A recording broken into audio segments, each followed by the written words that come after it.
N अरबांदा Tamil सगोदरगिले वणक्कम। सबसे पहले तो मैं आप सबकी क्षमा मांगता हूं क्योंकि मैं तमिल में बोल नहीं पाता हूं और इसके लिए आप सब मुझे क्षमा करेंगे। நண்பர்களே, நான் உங்களிடத்தில் இந்த தமிழில் பேசாமல் இருப்பதற்கு உங்களிடத்தில் என்னுடைய வருத்தத்தை தெரிவித்துக் கொண்டு என்னுடைய உரையை நான் ஆரம்பிக்கின்றேன்।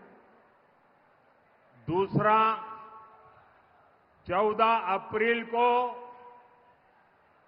हमारा नववर्ष आरंभ हो रहा है। मैं आप सबको नववर्ष की अनेक अनेक शुभकामनाएं देता हूं और मुझे पक्का विश्वास है कि आने वाला वर्ष तमिलनाडु के विकास की यात्रा को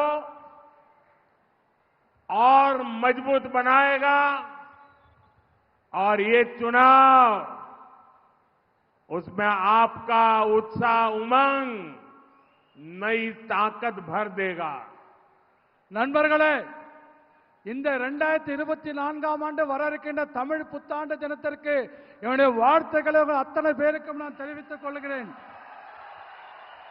வருகின்ற ஆண்டு நம்முடைய அத்தனை பேருக்கும் வளர்ச்சி மிகுந்த ஒரு ஆண்டாக, மிக சிறப்பானது ஒரு ஆண்டாக அமைவதற்காக நான் உங்கள் அத்தனை பேருக்கும் வாழ்த்துக்களை உங்களோடு நான் பரிமாறிக்கொள்வதிலே மிக்க மகிழ்ச்சி அடைகின்றேன்। जो लोग दिल्ली में बैठे हैं उनको शायद पता नहीं चलता होगा कि वेलूर की धरती, तमिलनाडु की धरती नया इतिहास बनाने जा रही है। டெல்லியில் அமர்ந்தவருக்கு என்ன தெரியும்? வேலூரை இத்தனை பெரிய எழுச்சியான ஒரு கூட்டம் இருந்திருப்பதை இன்றைக்கு அத்தனை பேரும் டெல்லியிலிருந்து பார்த்து கொண்டிருப்பார்கள்। ये आपका प्यार, ये आपके आशीर्वाद, तमिलनाडु के प्रति मेरा जो समर्पण है उस समर्पण को और अधिक प्रेरणा देते हैं और अधिक पवित्र बना देते हैं और इसलिए मैं तमिलनाडु के लोगों का जितना अभिनंदन करूं उतना कम है। நண்பர்களே, உங்களுடைய அன்பு அத்தனை எனக்கு இருக்கின்றது, உங்களுடைய ஆசீர்வாதம் எனக்கு இருக்கின்றது। ஆகவே என்னுடைய அத்தனையும் நான் உங்களுக்கு அர்ப்பணமாக செய்து கொண்டு இந்த தமிழ்நாடு தமிழ் மக்களுக்காக என்னுடைய அத்தனையும் நான் வளர்ச்சிக்காக நான் என்னுடைய முழு திறமையை பயன்படுத்த உங்களுக்கு சொல்லிக் கொள்கின்றேன்। वेलूर की ऐतिहासिक, पौराणिक और वीरता से भरी इस धरती को मैं श्रद्धापूर्वक प्रणाम करता हूं। मैं यहां विराजमान जलगंडेश्वर शिव और भगवान मुरुगन के चरणों में नमन करता हूं। ब्रिटिश रूल के खिलाफ इस धरती पर बहुत बड़ी क्रांति हुई थी और वही वेलूर फोर्ट और वेलूर की धरती एक बार फिर हिस्ट्री बनते देख रही है। बीजेपी और एनडीए को तमिलनाडु में अपार जन समर्थन मिल रहा है। पूरा तमिलनाडु कह रहा है एक बार फिर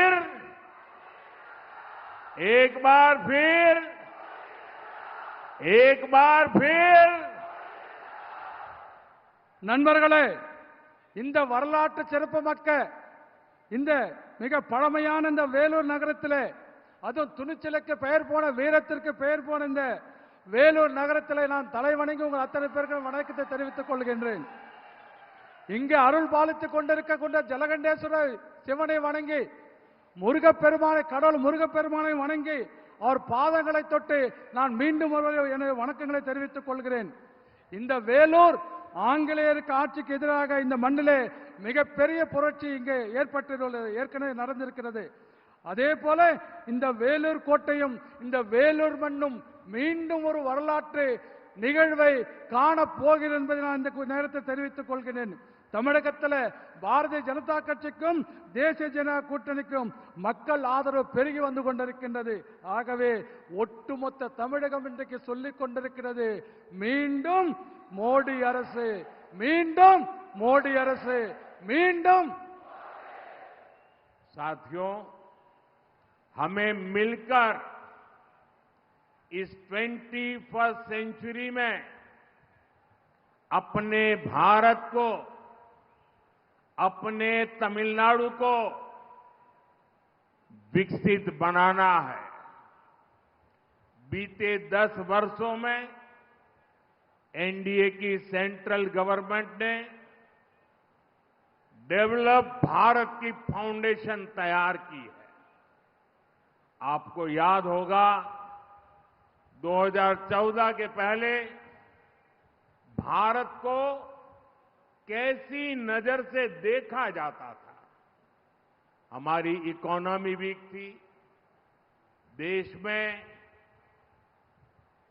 बिग या स्मॉल डिसीजंस ही नहीं होते थे, केवल स्कैम्स की खबरें आती थी। जब भी अखबार खोलो स्कैम, जब भी नेता का नाम सुनो स्कैम। भारत के बारे में कहा जाता था कि भारत की इकोनॉमी कभी भी फेल हो सकती है, हिंदुस्तान इकोनॉमिकली डूब जाएगा, ऐसा कहा जाता था। நண்பர்களே, இந்த 21வது நூற்றாண்டிலே நாம் இந்தியாவையும் நம் தமிழகத்தையும் அத்தனை பேர் ஒன்றிணைந்து வளர்க்க வேண்டும். அது மட்டுமல்ல, கடந்த 10 ஆண்டுகளிலே மத்தியில் ஆண்டு கொண்டிருக்கின்ற தேசிய ஜனநாயக கூட்டணி அரசானது நல்ல ஒரு இந்தியாவுக்கான அடித்தளத்தை தயார் செய்து வைத்திருக்கின்றது. ஆனால் 2014ஆம் ஆண்டிற்கு முன்பாக இந்தியா எப்படி இருந்தது நம் அத்தனை பேருக்கும் தெரியும். உலகத்தில் மிகவும் பொருளாதாரத்தில் மிகவும் பலவீனமான ஒரு நாடாக நாம் இருந்து கொண்டிருந்தது. அது மட்டுமல்ல, அந்த 2014 ஆண்டுக்கு முன்பாக மிகப்பெரிய முடிவுகள் இந்த நாட்டில் எதுவும் எடுக்கப்படாமல் இந்த ஆட்சி நடந்து கொண்டிருந்தது. ஆனால் இந்தியாவை பற்றி எங்கு பார்த்தாலும் உலகத்தில் என்ன செய்தி வரும் தெரியுமா? மோசடிகள், இந்தியாவில் நடக்கிற மோசடிகள், இந்தியாவில் நடக்கின்ற ஊழல்கள், இது பற்றி மட்டுமே நமக்கு செய்திகள் வந்து கொண்டிருக்கின்றது. ஆனால் அது மட்டுமல்ல, இந்தியாவுடைய பொருளாதாரம் என்றைக்கு வீழ்ச்சியடையும் என்று உலக நாடுகள் முழுவதும் பேசப்பட்டு வந்திருக்கிற நிலையிலே இதற்கு முன்பாக இருந்த அரசாங்கம் செய்து வந்தது.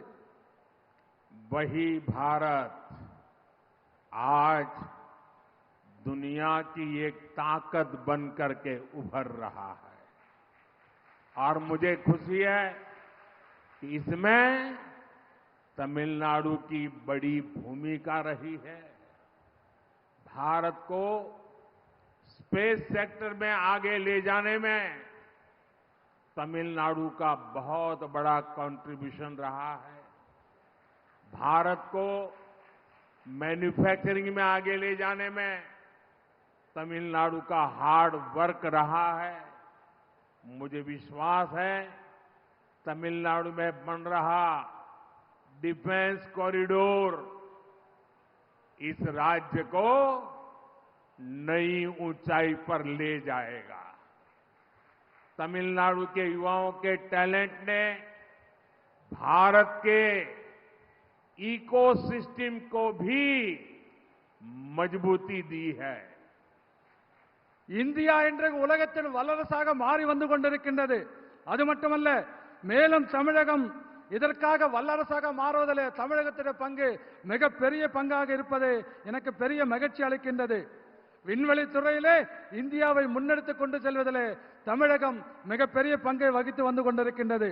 உற்பத்தியிலே இந்தியாவை முன்னோக்கி கொண்டு செல்வதிலே தமிழகம் மிக கடுமையாக உழைத்துக் கொண்டிருக்கின்றது பெரியோர்களே. அதே போல தமிழகத்தில் அமைந்திருக்கின்ற ராணுவ பாதுகாப்பு உற்பத்தி மையங்கள், அதன் மூலமாக பாதுகாப்பு துறையிலே உற்பத்தி செய்வதன் மூலமாக தளவாடங்கள் உற்பத்தி செய்வதன் மூலமாக தமிழகத்தை மிகப்பெரிய ஒரு உச்சத்திற்கு கொண்டு செல்லும் என்று நான் மிகவும் நம்பிக்கையோடு இருந்து கொண்டிருக்கின்றேன். அதே போல தமிழர்களுடைய திறமை இந்தியாவினுடைய இந்த அருமையான வளர்ந்து வருகின்ற சூழலுக்கு மேலும் வலுவை சேர்க்கின்ற வகையில் அமைந்திருப்பதிலே நான் மகிழ்ச்சி அடைகின்றேன். साथियों, एनडीए सरकार बेलूर के लोगों की एस्पिरेशंस को ध्यान में रखते हुए काम कर रही है. उड़ान स्कीम के तहत बन रहा बेलूर का एयरपोर्ट जल्द ही पूरा हो जाएगा. इससे बेलूर एयर कनेक्टिविटी के मैप पर आ जाएगा. इससे यहां पढ़ने वाले स्टूडेंट्स को भी बहुत हेल्प होगी. चेन्नई बेंगलुरु इंडस्ट्रियल कॉरिडोर भी बेलूर से होकर गुजर रहा है. इससे यहां की कनेक्टिविटी मॉडर्न होगी. 2014 के बाद से ही एनडीए सरकार ने इस क्षेत्र में रेलवे के विकास के लिए भी बहुत काम किया है. कई स्टेशनों पर रेलवे प्लेटफॉर्म की लंबाई भी बढ़ाई गई है ताकि ज्यादा लंबी ट्रेनें वहां रुक सके. நண்பர்களே, வேலூர் மக்களுடைய எதிர்பார்ப்புகள் அதை மனதிலே கொண்டுதான் தேசிய ஜனநாயக கூட்டணியுடைய அரசாங்கம் செயல்பட்டுக் கொண்டிருக்கின்றது. அதே போல உடான் திட்டத்தின் கீழே இந்த வேலூர் விமான நிலையம் விரைவில் முடிக்கப்படுவது மட்டுமல்ல, இந்த வேலூரை இந்திய வரைபடத்திலே விமான நிலையம் இருக்கக்கூடிய வரைபடத்திலே கொண்டுகின்ற கட்டாயம் நிச்சயம் சேர்ப்போம் என்று இதன் மூலம் சொல்லிக் கொள்கிறேன். இதன் காரணமாக விமான நிலையம் இங்கு வந்தால் படிக்கின்ற மாணவர்களுக்கு இது மிகவும் உதவியாக இருக்கும் என்று நான் சொல்லிக்கொள்ள ஆசைப்படுகின்றேன். அதே போல சென்னை பெங்களூரு இருக்கின்ற தொழில் வழித்தடம் என்று சொல்லக்கூடிய இண்டஸ்ட்ரியல் கார்டு என்று சொல்லக்கூடிய தொழில் வழித்தடம் வேலூர் வழியாகத்தான் செல்லுகிறது. ஆகவே இதன் காரணமாக இது மிகவும் நவீனமயமான ஒரு ஊராக மாறிக்கொண்டிருக்கும் என்பதை நாம் கண்டுகொள்ள முடியும். 2014 முதல் தேசிய ஜனநாயக கூட்டணி அரசு இந்த பகுதியில் இருக்கிற ரயில்வே துறை மேம்பாட்டிற்காக பல்வேறு பணிகளை செய்திருக்கின்றோம். பல ரயில்வே நிலையங்களிலே பிளாட்ஃபார்ம் என்று சொல்லக்கூடிய ரயில் நடைமேடைகளின் நீளம் அதிகரிக்கப்பட்டுள்ளது.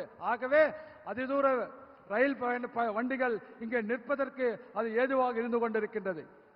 साथियों, तमिलनाडु के लिए एक डेवलप भारत का नेतृत्व करने का समय है, लेकिन डीएमके तमिलनाडु को पुरानी सोच में, पुरानी पॉलिटिक्स में फंसाकर रखना चाहती है. पूरी डीएमके एक फैमिली की कंपनी बनकर रह गई है. डीएमके की फैमिली पॉलिटिक्स की वजह से तमिलनाडु के यूथ को आगे बढ़ने का मौका नहीं मिल रहा है. डीएमके से चुनाव लड़ने और डीएमके में आगे बढ़ने के लिए 3 मेन क्राइटेरिया है. 3 मेन क्राइटेरिया है.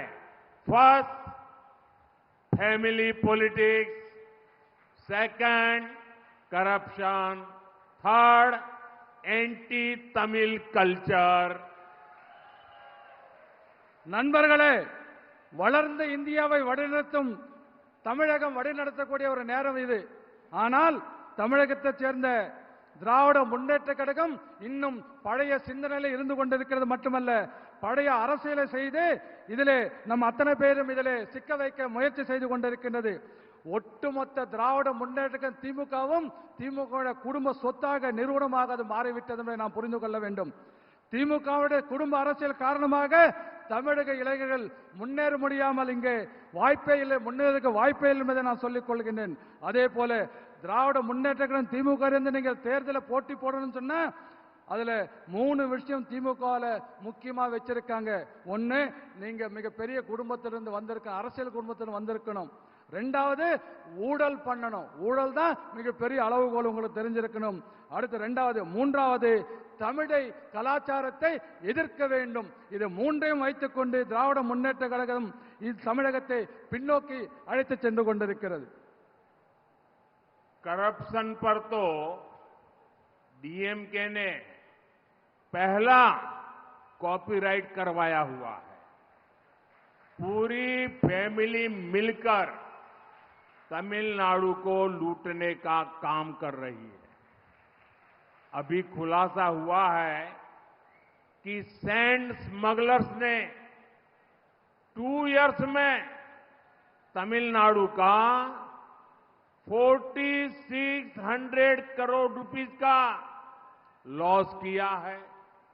आप कल्पना करिए, पूरे तमिलनाडु में लूट का कितना बड़ा खेल चल रहा है। हम केंद्र सरकार से तमिलनाडु के लिए, विकास के लिए हजारों करोड़ रुपए भेजते हैं।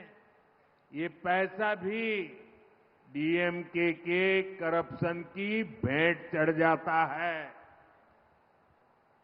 ஊழலுக்கு முதல் உரிமை, காப்பீட்டு உரிமை யார் வச்சிருக்காங்கன்னா திமுக தான் அந்த ஊழலை செய்வதற்கு ஒட்டுமொத்த அத்தாரிட்டி அந்த தமிழ்நாட்டில் இருந்து கொண்டிருக்கின்றது.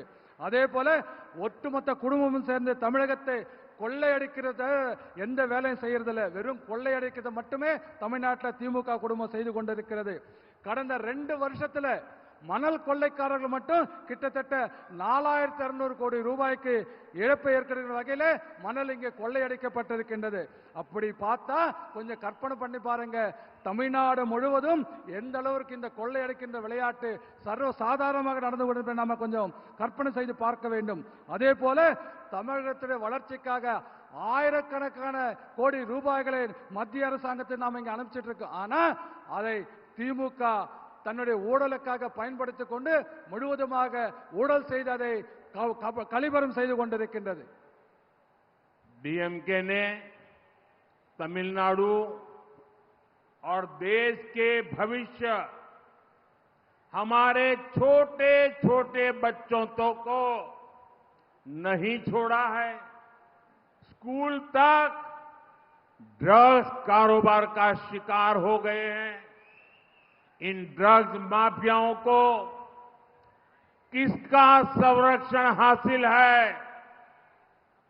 एनसीबी ने जिस ड्रग लॉर्ड को गिरफ्तार किया है, उसके संबंध किस फैमिली से है, ये पता चलना ही चाहिए। इस चुनाव में तमिलनाडु की जनता इन सब पापों का हिसाब करेगी.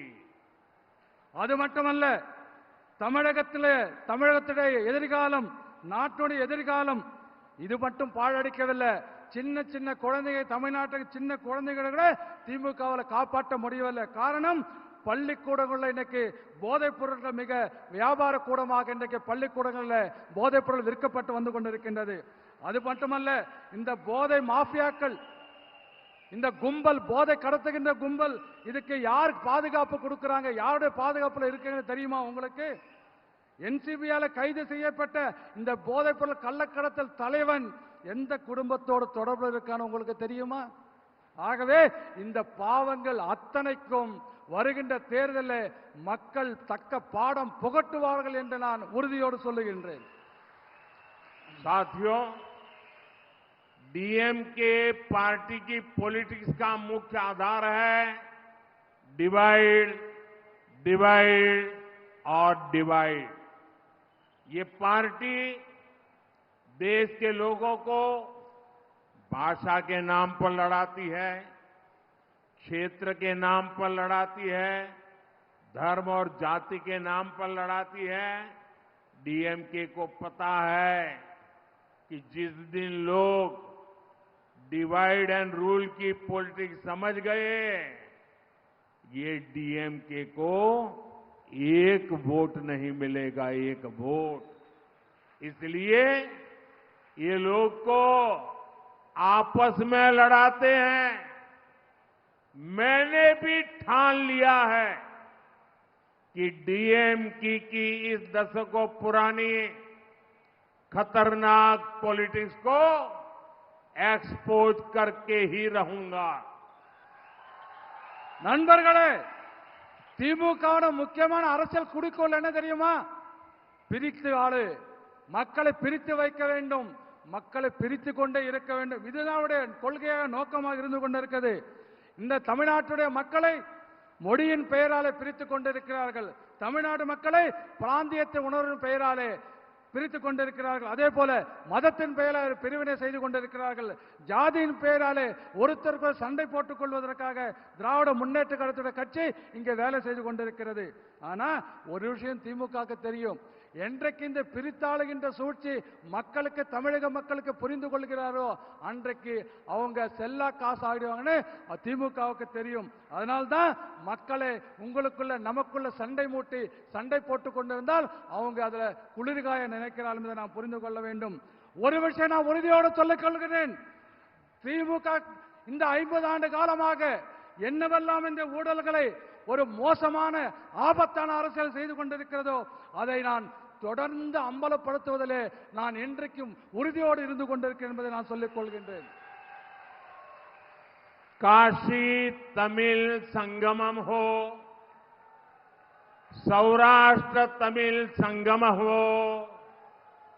मेरा प्रयास होता है कि पूरा देश हमारी महान तमिल संस्कृति को जाने। और आज जब मैं वेलूर आया हूं तो मैं काशी का सांसद हूं, आप सबको कहता हूं आप काशी आइए, मैं निमंत्रण देने आया हूं। काशी तमिल संगमम को और शानदार बनाइए। दूसरा, मैं गुजरात में पैदा हुआ हूं, यहां भी गुजरात के बहुत परिवार रहते हैं, सैकड़ों परिवार हैं यहां हमारे कच्छ के। मैं आपको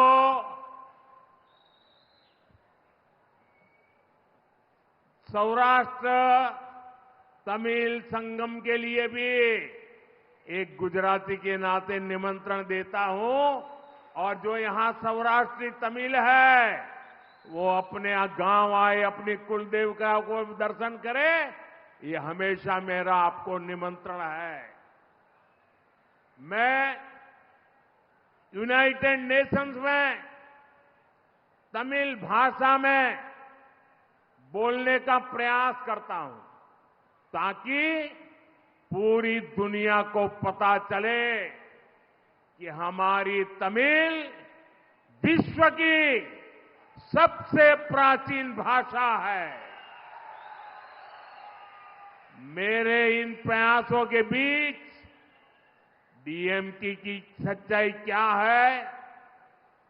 मैंने जब संसद में तमिलनाडु के गौरव पवित्र सेंगोल की भारत की पार्लियामेंट में स्थापना करवाई तो डीएमके पार्टी ने उसका भी बायकॉट किया था। காசி தமிழ் சங்கம், அதே போல சௌராஷ்டிர தமிழ் சங்கம் எதுவாக இருந்தாலும் கூட நமது மகத்தான பண்பாட்டை இந்த நாடு முழுவதும் அறிய வேண்டும் என்பது எனது முயற்சியாக இருந்து கொண்டிருக்கிறது. நான் காசியினுடைய நாடாளுமன்ற உறுப்பினராக இங்க வந்திருக்கின்றேன். ஆகவே குஜராத்தில் கூட நான் இருந்திருக்கேன். இங்க குஜராத் மக்கள் நிறைய பேர் வந்திருக்கீங்க, எனக்கு தெரியும். ஆகவே அதற்காக சௌராஷ்டிரா தமிழ் சங்கம் என்று கூட நான் இங்க ஏற்பாடு செய்திருக்கின்றேன். அது மட்டுமல்ல, ஐக்கிய நாடுகள் சபையில, யுஎன் சபையில், ஐக்கிய நாடுகள் சபையிலே நான் தமிழ் மொழியிலே பேசுவதற்கு முயற்சி செய்து கொண்டிருக்கின்றேன். ஆனால் செய்வது மட்டுமல்ல, உலகத்திலேயே மிகவும் பழமையான மொழி தமிழ் மொழி என்பதை உலகம் முழுவதும் சொல்வதற்காக நான் முயற்சி செய்து கொண்டிருக்கின்றேன். ஆனால் என்னுடைய இந்த முயற்சிகளுக்கு திராவிட முன்னேற்ற கழகம் திமுக என்ன தெரியுமா, அவருடைய நிலைப்பாடு என்ன தெரியுமா? நாடாளுமன்றத்தில் தமிழகத்திலிருந்து வந்திருக்கக்கூடிய புனிதமான செங்கோலை நாடாளுமன்ற மைய மண்டபத்தில் நான் வைக்கின்ற பொழுது திராவிட முன்னேற்ற கழகம் அதை புறக்கணித்து என்பதை நீங்க இந்த திமுக புறக்கணிப்பதை நாம் புரிந்து கொள்ள வேண்டும். साथियों, कांग्रेस और डीएमके पार्टी के एक और पाखंड की चर्चा आज पूरा देश कर रहा है। जब कांग्रेस की सरकार थी तब कई दशक पहले इन लोगों ने कच्चा तीवू आइलैंड श्रीलंका को दे दिया। किस कैबिनेट में ये निर्णय हुआ, किसके फायदे के लिए फैसला हुआ, इस पर कांग्रेस की बोलती बंद है। बीते वर्षों में उस आइलैंड के पास जाने पर तमिलनाडु के हजारों मछुआरे गिरफ्तार हुए हैं, उनकी बोटें गिरफ्तार कर ली गई है। गिरफ्तारी पर कांग्रेस और डीएमके झूठी हमदर्दी दिखाते हैं, लेकिन ये लोग तमिलनाडु के लोगों को ये सच नहीं बताते कि कच्चा तीवू आइलैंड उन्होंने श्रीलंका को दे दिया और तमिलनाडु की जनता को अंधेरे में रखा था। एनडीए सरकार ऐसे मछुआरों को निरंतर रिहा कराकर वापस ला रही है। इतना ही नहीं, 5 मछुआरों को फांसी की सजा कर दी थी श्रीलंका ने, मैं उनको भी जिंदा वापस लौट के आया था। डीएमके कांग्रेस सिर्फ मछुआरों के ही नहीं बल्कि देश के भी गुनहगार है। நண்பர்களே, இன்று நாடு முழுவதும் காங்கிரஸ் திராவிட முன்னேற்ற திமுகவுடைய ஒரு போலியான முகம் என்று மக்களுக்கு புரிந்து விவாதித்துக் கொண்டிருக்கின்றது. காங்கிரஸ் ஆட்சியில் இருந்தபோது பல ஆண்டுகளுக்கு முன்பாக நம்முடைய கச்சத்தீவை இலங்கைக்கு இவர்கள் தாரை வார்த்து கொடுத்து விட்டார்கள். எந்த அமைச்சரவை இந்த முடிவெடுக்கப்பட்டது நமக்கு அத்தனை பேருக்கும் தெரியும். யாருடைய நலனுக்காக இது எடுக்கப்பட்டது மக்களுக்கு தெரியும். ஆனால் இதை சொல்லாமல் காங்கிரஸ் கட்சி இன்றைக்கு மௌனம் சாதித்துக் கொண்டிருக்கின்றது. அது மட்டுமல்ல, பல ஆண்டு காலமாக தமிழகத்தைச் சேர்ந்த ஆயிரக்கணக்கான மீனவர்கள் அந்த தீவுக்கு அருகே சென்றால் கைது செய்யப்பட்டுக் கொண்டிருக்கிறார்கள். காங்கிரசும் திராவிட முன்னேற்ற கழகம் திமுகவும் இவர்கள் மீது ஒரு பொய்யான அனுதாபத்தை மட்டுமே காட்டிக் கொண்டிருக்கின்றது. ஆனால் கச்சத்தீவு இலங்கைக்கு நாங்கள் தான் கொடுத்தோம் என்ற உண்மை இவர்கள் மக்களுக்கு சொல்வதே இல்லை. இத்தகைய மீனவர்களை கடந்த 10 ஆண்டு காலமாக பல்வேறு முறையிலே தேசிய ஜனநாயக கூட்டணி அரசாங்கம் அவர்களை விடுவித்துக் கொண்டிருக்கின்றோம். அது மட்டுமல்ல, 5 பேர் தூக்கு தண்டனை பெற்ற 5 பேர் தமிழக மீனவர்களை நான் பொறுப்பேற்றுக் கொண்ட பிறகு இலங்கையில் இருந்து அவர்களுக்கு தண்டனை ரத்து செய்து அழைத்து நான் இங்கு வந்திருக்கிறேன் என்பதும் நீங்கள் புரிந்து கொள்ள வேண்டும். அது ஆகவே திமுகவும் காங்கிரசும் மீனவர்களுக்கு மட்டுமல்ல இந்த தமிழ்நாட்டிற்கு துரோகம் செய்தவர்கள் என்பதை நாம் புரிந்து கொள்ள வேண்டும். साथियों, मेरे मन में वेलूर के लिए हमेशा से एक विशेष श्रद्धा रही है। जब मैं गुजरात का सीएम था तब भी मैं श्रीपुरम नारायणी मंदिर यानी गोल्डन टेम्पल आया था। तमिलनाडु तो शक्ति की उपासना करने वाले लोगों की धरती है, लेकिन इंडी अलायंस के लोग इसी शक्ति का भी अपमान करते हैं। आपको याद होगा कांग्रेस के युवराज ने क्या कहा है, हिंदू धर्म में जो शक्ति है वो उस शक्ति का विनाश करेंगे। यही मानसिकता डीएमके की भी है। ये लोग एक सनातन के विनाश की बात करते हैं, राम मंदिर का बहिष्कार करते हैं। நண்பர்களே, வேலூர் மீது எனக்கு எப்போதும் ஒரு தனியான ஒரு மரியாதை இருந்து கொண்டிருக்கிறது. ஏனென்று சொன்னால், நான் குஜராத்தில் முதலமைச்சராக இருந்தபோது இங்கு இருக்கக்கூடிய ஸ்ரீபுரம் நாராயண கோயிலுக்கு தங்க பொற்கோயிலுக்கு நான் வருகை தந்திருக்கின்றேன். தமிழ்நாடு பெண் சக்தியை வலுப்பெறுகின்ற, பெண் சக்தியை ஆராதிக்கின்ற ஒரு மண்ணாக இந்த மண் தமிழக மக்கள் இருந்து கொண்டிருக்கிறார்கள். ஆனால் இந்தி கூட்டணி மக்கள், இந்து கூட்டணியை சேர்ந்தவர்கள் இதை பெண்களை மதிப்பது மட்டுமல்ல அவமதித்துக் கொண்டிருக்கிறார் என்பதை நாம் புரிந்து கொள்ள வேண்டும். இந்து மதத்தில் இருக்கின்ற பெண் சக்தியை நான் அழிப்பேன் என்று இந்த காங்கிரஸ் கட்சியோட இளவரசர் ராகுல் காந்தி இந்து தர்மத்தை அழிப்பேன், இந்த சக்தியை அழிப்பேன் என்று சொன்னது உங்கள் அத்தனை பேருக்கும் நினைவிருக்கலாம். திமுக மட்டும் ஒன்றும் சரியில்லை. திமுகவுக்கும் அதே மனநிலை தான் உங்களுக்கு. சனாதனத்தை அழிப்பேன் ஒருத்தன் பேசுறான், அதே போல ராமர் கோயிலை புறக்கணிப்போம் என்று இவர்கள் பேசிக் கொண்டிருக்கிறார்கள். डीएमके और इंडी गठबंधन महिलाओं के अपमान में भी पीछे नहीं है। इन्होंने अम्मा जयललिता के साथ कितना गलत व्यवहार किया था। आज भी डीएमके नेता महिलाओं के अपमान में कैसी कैसी भाषा बोलते हैं, ये तो यही वेलूर के लोगों ने ही देखा है। बीजेपी को, एनडीओ को दिया आपका आशीर्वाद सनातन शक्ति की रक्षा करेगा और महिलाओं का सम्मान भी बढ़ाएगा। பெண்களை இழிவுபடுத்துவதில் திமுகவும் இந்த கூட்டணியும் ஒரே மாதிரி கைகொத்து கொண்டு வேலை செய்து கொண்டிருக்கிறார்கள். ஆகவே அவளுக்கு வேறுபாடே கிடையாது. ரெண்டு பேரும் பெண்களை அவமதிப்பதிலே ஒரே கூட்டணியாக இருந்து கொண்டிருக்கிறார். நமக்கெல்லாம் தெரியும் ஜெயலலிதா அம்மாவை எப்படியெல்லாம் இவங்க மோசமாக பேசினாங்க, எப்படி நடத்தினாங்கன்னு நம்ம அத்தனை பேருக்கும் தெரியும். அதே போல இன்றைக்கு கூட திமுகவுடைய தலைவர்கள் பெண்களை இழிவுபடுத்தும்படியாக பேசிக் கொண்டிருக்கிறார்கள். அதுல வேலூர் மக்களும் நாமளும் நீங்களும் அதை பார்த்திருக்கீங்கன்னு எனக்கு தெரியும். அதே போல பாரதிய ஜனதா கட்சியும் தேசிய ஜனதா கூட்டணிக்கும் உங்களுடைய ஆசீர்வாதம் இருக்கின்ற காரணத்தினாலே இந்த பெண்கள் சக்தியை நாங்கள் பாதுகாப்பது மட்டுமல்ல, பெண்களுக்குரியான மரியாதை நாங்கள் உங்களுக்கு மீட்டுக் கொடுத்து அதிகரிப்போம் என்பதை இந்த நேரத்தில் நான் சொல்லிக் கொள்கின்றேன். साथियों, 19 अप्रैल को तमिलनाडु के सम्मान के लिए, तमिलनाडु के उज्जवल भविष्य के लिए बहुत बड़ा अवसर आने वाला है। वेलूर से श्री एसी षणमुगम,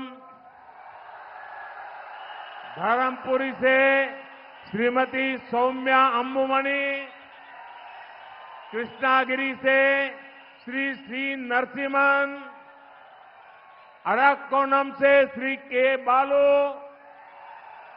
तिरुवन्नामलाई से श्री ए अश्वत्थामन और आरडी से श्री ए गणेश कुमार,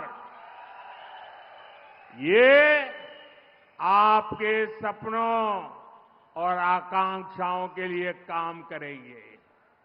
19 अप्रैल को एनडीए के पक्ष में आपका एक एक वोट तमिलनाडु के भविष्य की गारंटी बनेगा। इदो मोदी इन गारंटी।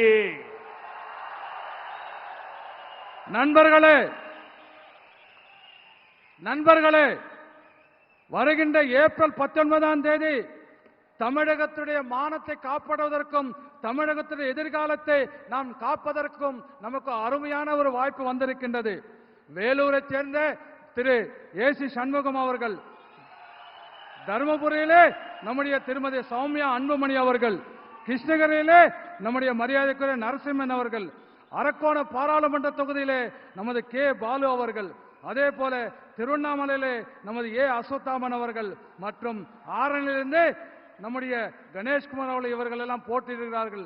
இவர்கள் அத்தனை பேரும் வெற்றி பெற்றால் உங்களுக்கு நமக்கெல்லாம் என்ன கனவு இருக்கிறதோ, உங்களுக்கு கனவு இருக்கிறதோ அந்த கனவுகளை நிறைவேற்றுவது மட்டுமல்ல, நம்முடைய தேவைகளை பூர்த்தி செய்வதற்காக தொடர்ந்து வேலை செய்வோம் என்று நான் சொல்லிக் கொள்கின்றேன். ஆகவே ஏப்ரல் 19ஆம் தேதி தேசிய ஜனநாயக கூட்டணிக்கு ஆதரவாக நீங்கள் அளிக்கின்ற ஒவ்வொரு வாக்கும் தமிழகத்தின் எதிர்காலத்திற்கு உத்தரவாதம் இருக்கும் மட்டும் என்பதை நான் மோடியின் உத்தரவாதமாக நான் சொல்லிக் கொள்கிறேன், மோடியின் கேரண்டியாக சொல்லிக் கொள்கின்றேன். देखिए, मैं आपका परिचय करवा रहा हूं और मुझे वहां एक बाल प्रभु राम के वेश में उसके दर्शन हो रहे हैं। मैं आपको ये भी बताना चाहूंगा कि मेरे भाषण, मैंने पहले भी कहा था, मैं तमिल बोल नहीं पाता हूं, लेकिन मैं आपके साथ जीना चाहता हूं। मेरे दिल में आपको रखना चाहता हूं। आपके दिल में मैं हमेशा रहना चाहता हूं और इसलिए मेरे भाषण अब तमिल भाषा में भी ऑनलाइन उपलब्ध होते हैं। आप सोशल मीडिया एक्स पर नमो इन तमिल NAMO नमो इन तमिल को फॉलो करिए। आप मुझे तमिल भाषा में सुन पाएंगे। ये टेक्नोलॉजी का मैं उपयोग कर रहा हूं और मेरा एक आपसे प्रार्थना है। मैं आज वेलूर आया हूं। मेरी आपसे प्रार्थना है कि आप घर घर जाइए और हर परिवार में जाकर के बताना कि अपने मोदी जी वेलूर आए थे और मोदी जी ने आपको वणक्कम भेजा है। मेरा वणक्कम पहुंचाइए। நண்பர்களே, உங்களுடைய மகிழ்ச்சியெல்லாம் பார்க்கின்ற பொழுது எனக்கு மிகப்பெரிய நம்பிக்கை வந்திருக்கின்றது. இப்பொழுது என்னுடைய உரைகள் எல்லாம் இப்பொழுது உங்களுக்கு ஆன்லைன்ல தமிழ் மொழியில் உங்களுக்கு கிடைக்கிறது என்பதை இந்த நேரத்தில் நான் சொல்ல விருப்பப்படுகின்றேன். சமூக ஊடகங்களில் இருக்கின்ற எக்ஸ் வலைத்தளத்திலே நமோ இன் தமிழ் NAMO நமோ இன் தமிழ் என்ற அந்த இணைப்பை நீங்கள் பின்தொடர்ந்தால் தமிழ் நீங்கள் நான் பேசுவதெல்லாம் தமிழில் கூட கேட்க முடியும். தகவல் தொழில்நுட்பத்தை தமிழை வளர்ப்பதற்கு நான் இப்படியாக நான் பயன்படுத்திக் கொண்டிருக்கிறேன். அது மட்டுமல்ல, நான் வேலூருக்கு வந்திருக்கின்றேன். இதை அத்தனை வீடு வீடாக செல்லுங்கள். வேலூர் பாராளுமன்றத்திலே அத்தனை மக்களுக்கும் சொல்லுங்கள். மோடி வேலூருக்கு வந்திருந்தார், அவருடைய வணக்கங்களை தெரிவித்தார், அவருடைய வாழ்த்துக்களை தெரிவித்தார் என்று ஒவ்வொரு வீடாக சென்று நீங்கள் இந்த என்னுடைய வேண்டுகோளையும் என்னுடைய வாழ்த்துக்களையும் சொல்ல வேண்டும் என்று உங்களை கேட்டுக்கொள்கிறேன். आप सबका इतनी बड़ी विशाल संख्या में हमें आशीर्वाद देने के लिए आए, मैं आपका हृदय से बहुत बहुत धन्यवाद करता हूं। वणक्कम। பெரியார்களே, இவ்வளவு பெரிய ஒரு கூட்டத்திலே எனக்கு ஆசி வழங்குவதற்காக, எனக்கு ஆதரவு கொடுப்பதற்காக இத்தனை பெரிய கூட்டம் வந்திருக்க உங்கள் அத்தனை பேருக்கும் என்னுடைய நன்றியை, மனமார்ந்த நன்றியை தெரிவித்துக் கொண்டு உங்கள் அத்தனை பேருக்கும் என்னுடைய வணக்கங்களை தெரிவித்துக் கொள்கிறேன். நன்றி, வணக்கம். भारत माता की।